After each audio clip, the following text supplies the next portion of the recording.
Walang puso! Ganyan nilarawan na isang kongresista si Pinoy matapos kontrahin ang SSS pension law. Hindi raw dapat tipirin ang taong bayan, lalo't at marami sa mga retirado ang umaasa na lang dito. Kaugnay niyan, makakausap natin ang may akda ng SSS pension law na si Bayan Muna Representative Nery Colmenares. Good morning, sir. Good morning, Gracie, at good morning, Martin. Good morning, Congressman. Ito na yung inihintay natin, no? Itong pag-veto nga ng Presidente. Ano po ang naging reaksyon niyo, sir, nung binito nga ng Presidente? Siyempre, bilang author, ang una ko naramdaman, nalungkot. Tapos medyo, nung nakuha ko na yung rason niya, nagalit ako kasi ang inaano niya, ang ginagawa niyang dahilan, baka daw maging unstable ang SSS funds by 2029. Can you imagine that? 2029 is 2015 pa lang ngayon, no? So, ang SSS, ayon sa isang Senate investigation noong 2010, ang uncollected na contribution na premium mula sa mga employers na hindi nagre-remit, umabot ng 90 billion pesos. Tapos, sabi namin, ang baba-baba ng collection rate efficiency mo. About 38% lang ang nakukolekta mo. Magsipag-sipag ka kaya sa pagkolekta. Tapos ngayon, sabihin mo, kulang ang pondo mo. May pera ka para sa bonus ng mga official mo. So, medyo nakakagalit din talaga, Martin, Gracie. Ang issue talaga ngayon, ang pensyon ng SSS, senior citizens natin, hindi nakakabuhay. Yun talaga ang issue. At kung may konsiderasyon ka, kung may puso ka, 4 billion ang deficit ng SSS niyan. Ni-report yan ng SSS sa Senate hearing namin. At sabi namin, mano ba naman? 3 trilyon ang budget mo. 4 billion pesos, hindi mo kayang punuan kung kailangan. So, medyo hindi talaga maganda ang desisyon ni President Aquino kahapon. At sayang, no? Pero ganun ang posisyon niya. So, kami naman, ang posisyon namin, ipangtain pa rin namin ma-override ang veto.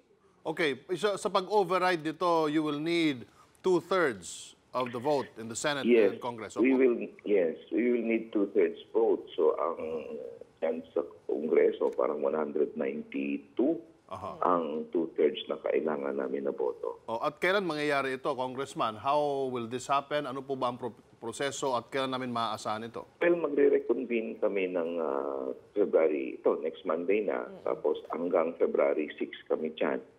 So within that time frame, i-report naman yan siyempre ng Speaker na ang ating bill na pinasa matapos ang mahabang diskusyon. Alam mo, 2011 ko pa na-file yung bill na yun Matapos ng ilang hearing, binito ni President Aquino o anong boto natin dito. So kung gano'n lang kasimple actually yung override So may motion to override and then kung makakuha kami ng 2/3, then of course ma-override ang veto. And you're confident, sir? You're confident, Congressman, na makukuha nyo yung 2/3 na vote? Ayoko naman siyempre bigyan ng false hopes ang ating mga senior citizen at let down sila dito sa decision ni President Aquino. Pero ang masabi ko lang talaga, hindi ko rin titigilan ang paglaban sa House na mai-override ito. Alam mo, nang pumasa ang bill, Martin, Gracie, ang overwhelming ang boto dito. Walang objection ito. So sa akin naman, kung naniwala ang liderato, including ang Speaker ay GSIS manager dati, naniniwala siya na pwede at dapat lang taasan ng pensyon. So I hope na sa motion to override, panindigan na rin namin yung aming boto dati nung pinasa namin ang bill. So, but we'll try our best at kumbinsihin ang mga congressman. Yun na nga ang tanong sa mga congressman ngayon, ano ang posisyon nyo sa override at baka makakuha rin kami ng 2/3. So, Congressman, ang sinasabi niyo po talaga ang kakulangan ng SSS yung pagkakolekta sa pondo at hindi dahil talaga sa pagkukulang ng administration. Actually, Gracie, ang proposal kasi namin dyan sa Malacanang, ipasa ang 2,000 peso increase. Tapos kung may reformang kailangan para palakasin ang pondo ng SSS, magtulungan kaming lahat, ang Kongreso, Senado, Malacanang, SSS. Isa sa paun na rin sa SSS, yung collection efficiency niya. At yun, doon siya nagkulang. Pangalawa, ayon sa isang international study, ang SSS ang pinakamataas na gumastos sa buong Asia. Ang Malaysia, 2% ng kanyang investment fund, ang kanyang operating expense every year. Ang SSS, ang umabot siya ng 11% every year ang operating expense niya.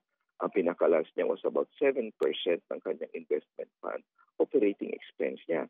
8 billion pesos ang kanyang operating expense last year. Sabi namin, hindi mo mahabol ang mga delinquent employers. Kulang daw kasi ng abogado, kesyo kulang. Iyon yung mga dapat i-reforma sa SSS.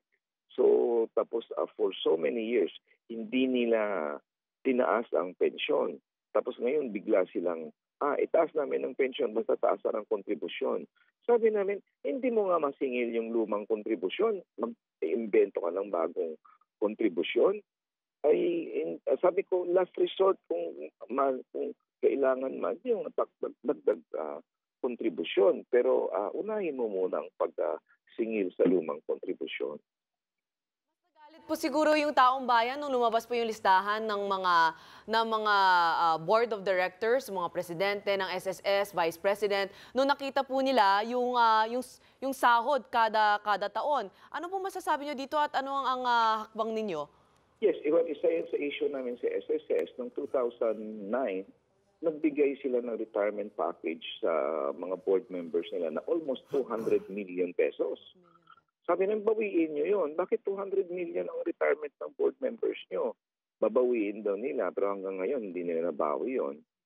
Yun ang masama sa SSS kasi hindi ka panipaniwala sa taong bayan na wala silang pondo kung gano'n naman yung ginagawa nila sa mga board members nila. Will there be an investigation, the Congress? Pardon? What? Will there be an investigation? Wala na. Well, may investigation, may hearing yan Tapos ilang hearing na kami dyan sa ganyan. Patapos na ang Kongreso ngayon. So, tutok na lang namin sa override. Tingin ko, klaro naman sa tao na ang officials ng SSS nagkulang in the last 20 years. Minsan, under the law, they should have submitted every 4 years ng study paano itaas ang pensyon. They never did that since 1987 yan. Since 1997 pala. So, hindi, wala silang interest napaka-lazy ng SSS na, para taas ang pension, sige, taasan natin ang kontribusyon. Parang ganun lang baka the easy way out sila lagi. Na alam nila, ang pagtaas ng kontribusyon, mahirap yun. Kasi malit na nga ang sweldo na manggagawa, bawasan mo pa.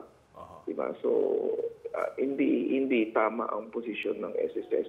Ang may kasalanan dito, ang SSS, sa matagal na panahon, dapat napalagupan nila ang kanilang pondo. Pero minawaldas ng mga officials nila. May mga bad loans, may mga kung ano-anong investment na palpak, tapos mga bonuses na hindi kailangan, tapos sabihin nila, kulang pala kami ng pondo, hindi pwede. Congressman, nung nagkabotohan po noong Nobyembre, halos lahat po sa Senado ay bumoto pabor dyan sa inyong panukala. In fact, si Enrile lang hindi bumoto. At ganoon din sa Kongreso, pati mga kalyado ni Pinoy ay bumoto pabor sa inyong inauthor nga na amendment ng batas na ito. Sa palagay niyo, sir, sino ang nasa likod nito o sino yung mga sumusulsol kay Pinoy at bakit ito ang sulsul sa kanya na wag pirmahan yung SSS law? Well, hindi ko alam actually kung sino dyan sa kabinete niya ang tumututol.